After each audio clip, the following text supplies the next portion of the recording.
Bonjour et bienvenue à cette autre capsule de la série à la découverte des filons.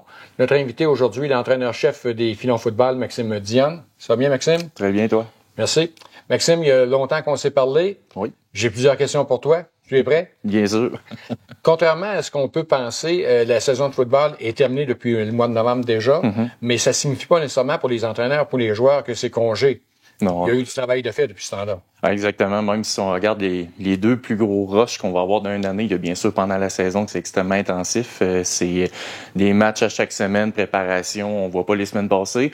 Je dirais le deuxième moment le plus intense, c'est tout de suite après la saison quand on tombe dans le recrutement qui va être pour environ un mois après le bol d'or. Par la suite, on tombe dans ce qu'ils vont appeler le blackout, qui est vraiment la pause obligatoire pour toutes les écoles collégiales. Et par la suite, on retombe encore plus là-dedans pour les premiers mois à l'hiver, plus les pratiques ouvertes. Ça met du pain sur la planche assez rapidement. Donc, pour les partisans, c'est 8 matchs au calendrier, mais pour l'équipe d'entraîneurs, les joueurs, ça s'arrête pas au terme de la saison. Exactement. C'est très rempli. Les entraînements hors saison, ça consiste en quoi exactement? Parce que vous continuez à vous entraîner avec les joueurs. Bien sûr, même je dis souvent à mes joueurs que c'est encore plus exigeant à l'hiver que ça va l'être à l'automne.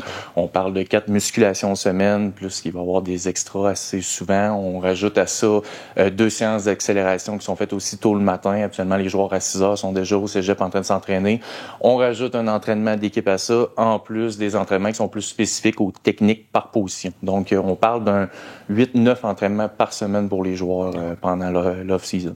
Tous les joueurs sont tenus de participer à ces entraînements-là? Exactement. C'est pour l'ensemble de nos joueurs qui sont au cégep présentement. Est-ce que ça inclut également les finissants qui ne seront pas de retour l'an prochain?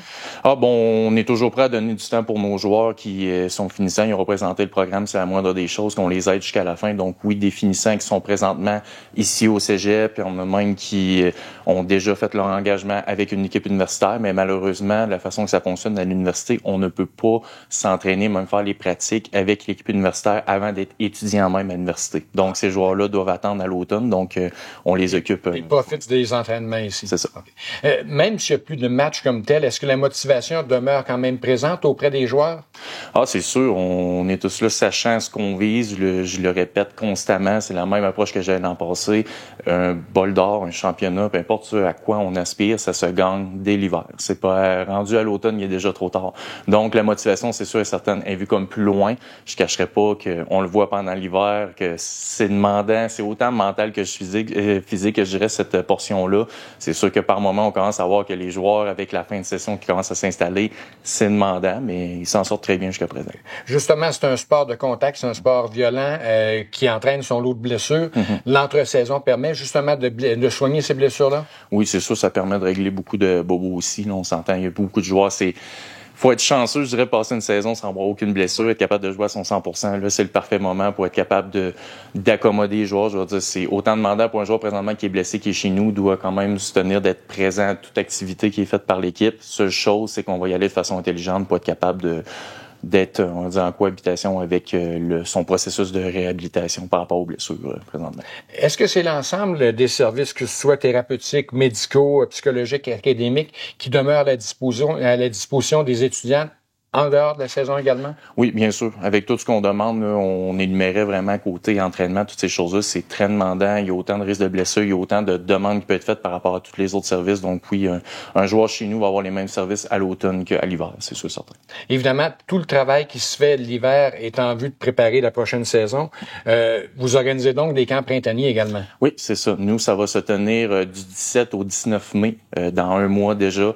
On a très hâte, on est déjà en pleine préparation par rapport à ça. C'est le moment intensif où je dirais, il y a les pratiques hivernales, où là, on était vraiment plus pour tâter le terrain, voir un peu, à la fois convaincre des joueurs qui n'étaient pas encore nécessairement engagés avec l'équipe. Mais là, quand on tombe au printemps, c'est la première vraie pratique qu'on a, je dirais, le camp, où c'est l'entièreté de notre équipe. Là, il n'y a plus de questionnement sur qui va être là ou pas. C'est vraiment l'édition des Filons qu'on voit pour la première fois de l'année. Et en quoi ça consiste, ce camp printanier-là? C'est les entraînements pour les joueurs de toutes les positions? C'est le moment où on peut accueillir les joueurs de secondaire 5 qui sont éligibles à jouer l'an prochain pour nous. Fait que c'est vraiment, comme je disais, c'est là, tout le monde apprend à s'apprivoiser à ce moment-là. C'est les premiers moments où aussi qu'on va commencer à introduire le système autant offensif que défensif. Déjà. C'est la première fois qu'on n'est pas juste en évaluation, mais plus en application de notre système d'équipe. On compte combien de joueurs qui participent à ce camp printanier-là à venir?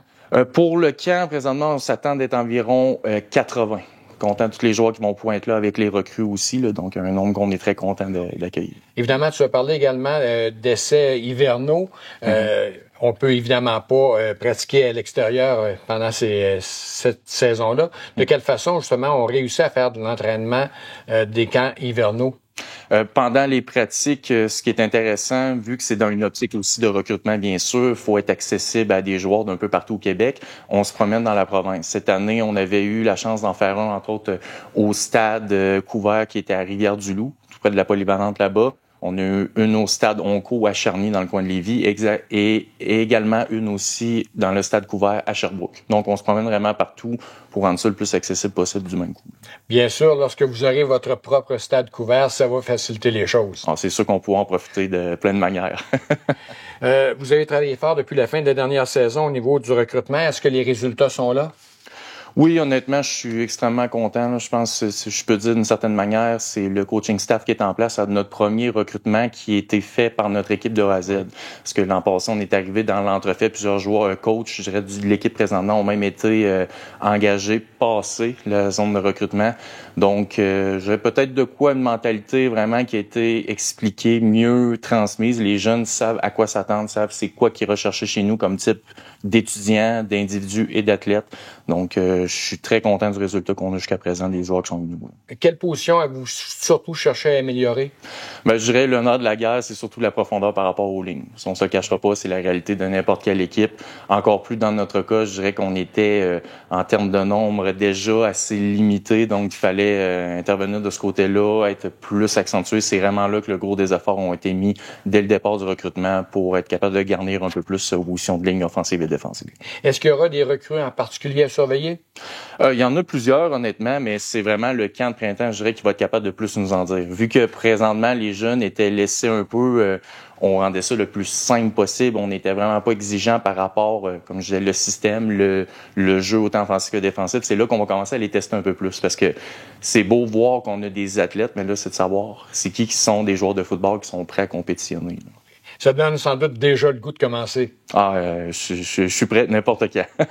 On parle de recrues, mais parmi les vétérans qui ont terminé justement leur stage collégial, est-ce qu'il y en a qui vont poursuivre leur carrière universitaire en tant que joueurs de football également? Mais présentement, on est rendu à 5. Je veux juste pas me prononcer parce que certains joueurs, je pense que c'est dans l'entrefait que ça n'a pas nécessairement été officialisé du côté des communications avec l'université où ils sont, mais où on est très fiers jusqu'à présent. 5 joueurs déjà placés au niveau universitaire dans nos finissants cette année. Tu viens de le dire, vous êtes sans doute fiers. C'est une belle réussite pour eux, puis aussi pour l'ensemble du programme. Exactement. Ça vient démontrer tout simplement la qualité de notre programme, mais surtout qu'on vient démontrer qu'on est capable de bien préparer des joueurs pour le prochain niveau. C'est le but premier. C'est une des choses avec laquelle on met beaucoup de l'avant quand des joueurs arrivent chez nous, de leur dire qu'on va les préparer au prochain niveau. Oui, on parle du niveau universitaire, on parle de la vie d'adulte, du marché du travail, toutes ces choses-là. On veut les préparer dans l'ensemble, mais on en a des preuves concrètes quand les recruteurs universitaires reviennent chez nous année après année.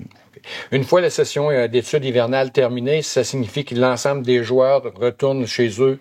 Il n'y aura pas d'autres entraînements avant le début de la prochaine saison? Non, dans notre cas, ça reste avec le même encadrement, même pendant l'été. On est une équipe, je pense, on faisait un cégep, on est content que c'est très conciliant, qui vient faciliter les choses. Les joueurs ont accès à leur résidence même durant l'été. Donc, on compte quand même un bon noyau dans l'équipe qui reste l'entièreté de l'été, qui se trouve un emploi par ici pour pouvoir continuer les entraînements supervisés tout au long de la période estivale.